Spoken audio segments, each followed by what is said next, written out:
Ito ang kasaysayan ng action star turned gangster na ama ng Philippine concert queen na si Pops Fernandez. Bakit nga ba humantong sa pagtugis ng NBI ang isang sikat na action star noong 1960s? Kilalanin natin si Eddie Fernandez o mas kilala bilang Lagalag. Tara, alamin natin sa history. Ipinanganak noong 1939 si Eduardo Fernandez o mas kilala sa screen name niya bilang Eddie Fernandez. Lumaki sa kahirapan dahil ang kanyang kapanganakan ay panahon ng pananakop ng mga Hapon noong World War II. Nakapag-aral pa naman sa kanilang baryo si Eddie pero para makatakas sa kahirapan ay nagbakasakali siyang lumuwas pa Maynila upang maiangat ang buhay sa kahirapan. 1950s, malaya na ang Pilipinas, may sarili ng gobyerno at nakakatayo ng mag-isa. Sa panahong ito din nauso ang mga gang sa Manila at sa kasamaang palad ay nululong sa barkada si Eddie. Kanyang nakahiligan ang sumamas at makipagtambayan sa mga ito. At dahil sa pagsama niya sa kanyang mga kaibigan ay di maiwasang may makabangga ang iba pang gang at madalas ay napapasama siya sa mga riot ng kanyang grupo laban sa iba pang gang. Isang araw habang nagkasalukuyang nakikipaglaban ang grupo niya sa iba pang gang ay may nakapansin sa kanya at napahanga sa tikas at galing nitong lumaban. Bagay na bagay para sa isang leading man, lalo na at pogi itong si Eddie. Ang lalaking nakakita sa kanya ay isang batikang direktor ng Premier Entertainment Productions. Ayon sa video48.blogspot.com, ang direktor na ito ay si Director Sirio Santiago. Nilapitan siya ng direktor at inanyayahan na subukang umarte sa kamera. Hindi naman naging mahirap ito dahil sanay siya sa pakikipaglaban. Kaya di nagtagal ay natanggap si Eddie at binigyan ng isang maliit na papel sa pelikulang Mga Yapak na Walang Bakas. Unti-unti nang nakikilala si Eddie dahil sa mga ginaganapan niyang role. Pero ang pinaka nagpasikat sa kanya ay ang pelikulang Lagalag noong 1964. Dito siya tuluyang nakilala ng sambayanang Pilipino. Ang pelikulang Lagalag ay ang Pinoy version ni Agent 007 o si James Bond. Sa katunayan, halos mas nakikilala pa si Eddie Fernandez sa bansag na Lagalag kaysa sa kanyang pangalan. Dahil sa tagumpay ng pelikulang Lagalag ni Eddie ay nasundan pa ito ng ilan pang sequel tampok si Agent Lagalag. Ilan dito ay Bakas ng Dragon taong 1964, Scorpio taong 1964, Hong Kong 999 taong 1965. Ilan pa sa mga sumikat niyang pelikula ay ang Pitong Mukha ni Dr. Ivan taong 1965 at Hanapin si Leo Baron taong 1965. Taong 1966 ay napagbidahan niya ang tumataginting na 14 na pelikula. Gaya ng ibang pelikula at palabas ay kadalasang nalilink si Eddie sa mga leading lady niya. Ngunit ang nakabihag ng kanyang puso ay ang aktres na si Dulce Locban. Pinakasalan ni Eddie si Dulce at binayayaan ng isang anak na kilala ngayon bilang concert queen na si Pops Fernandez. Ngunit dala na siguro ng mabilis niyang pagsikat ay mabilis ding lumobo ang kanyang ulo. Maaaring impluwensya na rin ng katanyagan. Ika-17 ng Setyembre 1969, nagsushooting ng pelikulang Ako ang Sasagupa sa bahay ng isang taong nagngangalang Mr. Nasal sa Biak na Bato Street sa Quezon City, sina Eddie bilang leading man, Rosana Ortiz o Violeta Orbeta sa totoong buhay bilang leading lady at Roberto Labra na mas kilala bilang Berting Labra, ang sikat na sidekick ni Fernando Poe Jr. na gumanap sa secondary role. Habang nagsushooting, bandang 4 p.m. o 5 p.m. ay dumating sina Renato Pangilinan kasama ang driver nitong si Apolinario Lopez at isang lalaking nagngangalang Hilario Sigua upang kitain si Rosana Ortiz. Tanging sina Renato at Hilario lamang ang pumasok sa loob ng bahay at naiwan ang driver sa sasakyan. Nang malaman ni Rosana na dumating sina Renato at Hilario ay lumabas ito para ipakilala sila kay Eddie at Roberto at sa iba pang crew. Matapos ipakilala ang dalawa ay bumalik na si Rosana para tapusin ang kanyang eksena sa loob ng bahay. Naiwan sina Eddie at Roberto na nagiinuman ng whiskey, isang White Horse whiskey, na siya namang niyaya sina Renato at Hilario na sumalo sa kanila habang ang mga crew naman ay abala sa kanilang tungkulin sa loob ng bahay. Sa kalagitnaan ng pag-uusap ng grupo ay nagsalita itong si Eddie na halatang may tama na ng alak. Sinabi nito na masama ang kanyang loob dahil sa pagka-late nitong si Rosana na bagamat alam ng umaga ang shooting ay 2 p.m. pa rin dumating. Matapos nito ay normal namang nagpatuloy di umano ang usapan at inuman ng grupo.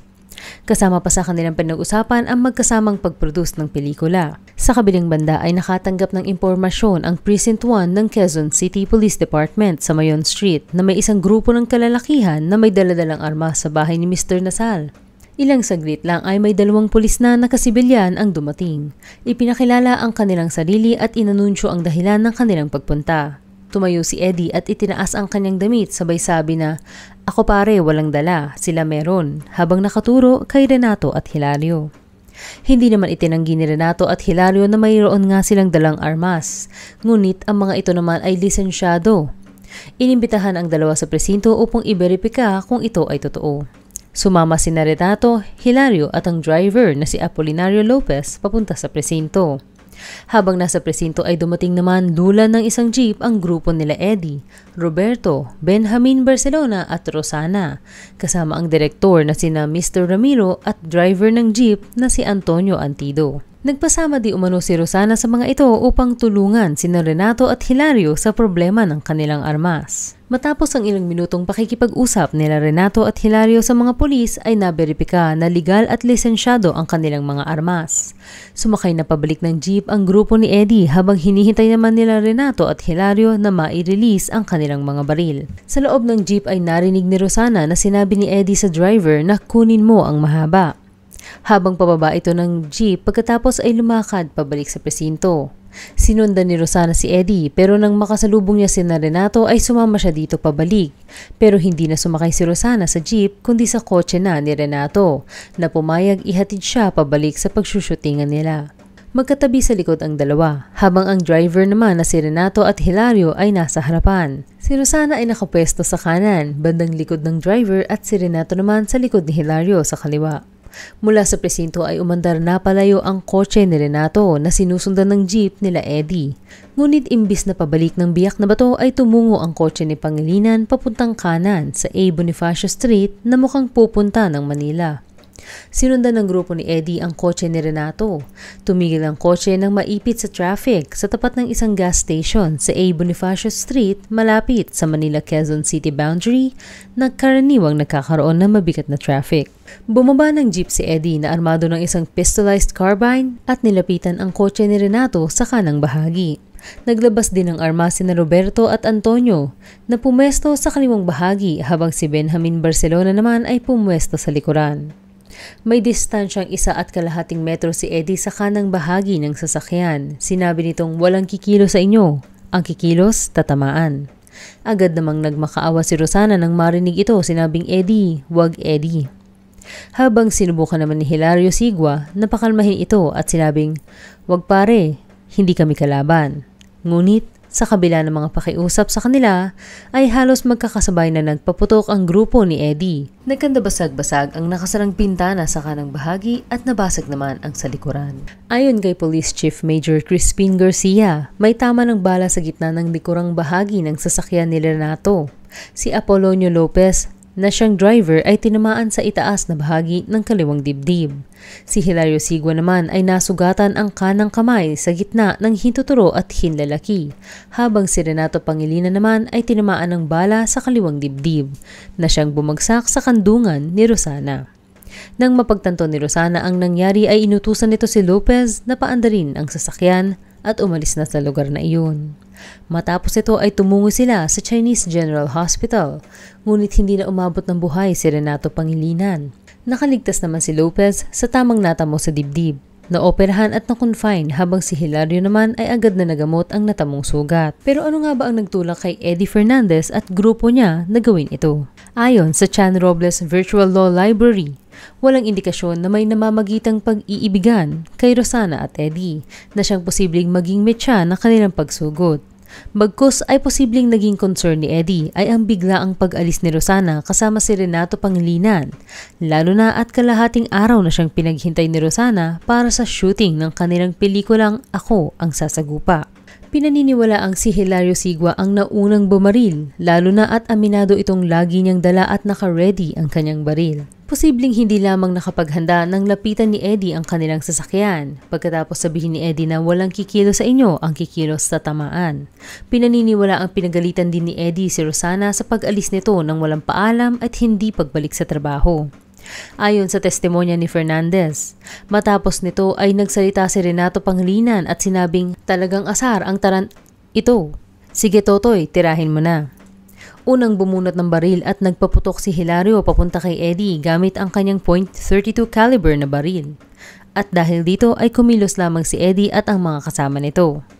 Ayon din dito, tinangka lamang ni Apolinario at Hilario na idamay si Roberto Labra. At ayon sa NBI chemistry report, walang ipinutok na baril si Roberto Labra. Ayon pa kay Rosana, naunang umalis si Roberto sa kanila mula pa lamang sa presinto at hindi din niya ito napansin sa insidente ng barilan sa A. Bonifacio Street. Sinampahan ng kasong murder at frustrated murder sina Eddie Fernandez, Antonio Antido, Benjamin Barcelona at Roberto Labra sa pagkamatay ni Renato Pangilinan at malubhang pagkasugat ni Apolinario Lopez. Pinatawan sila ng reklusyon perpetua sa una at indeterminate sentence ng 6 na taon at 1 araw hanggang 12 taon at ng reklusyon temporal sa pangalawa. Taong 1982 ay nakalaya na ang grupo ni Eddie. Sinubukan ni Eddie na muling bumalik sa showbiz, ngunit hindi na siya sumikat gaya ng dati. Taong 1993 ay nasangkot sa ilang kaso si Eddie na may kinalaman sa ipinagbabawal na gamot. Siya di umano ay naging supplier ng illegal na gamot sa loob at labas ng showbiz. Pagpanaw. Ika-30 ng Oktubre 1993, pinatitigil ng mga pulis si Eddie sa checkpoint sa pamantasan ng Makati malapit sa Hilpuyat. Tumanggi si Eddie at nagkaroon ng habulan at kalaunan ay nauwi sa barilan laban sa Makati Mobile Patrol. Nasawi si Eddie Fernandez dahil sa maraming tama ng bala. Ang tuluyang tumapo sa kanya ay ang tama ng bala sa sentido na isinagawa ng malapitan. Ang engkwentro di umnong ito ay isang bypass operation ng NBI para hulihin si Eddie sa akto ng pagdidistribute ng illegal na gamot. Hanggang dito na lang. Kayo, anong masasabi niyo sa buhay ni Galag? I-comment lamang ang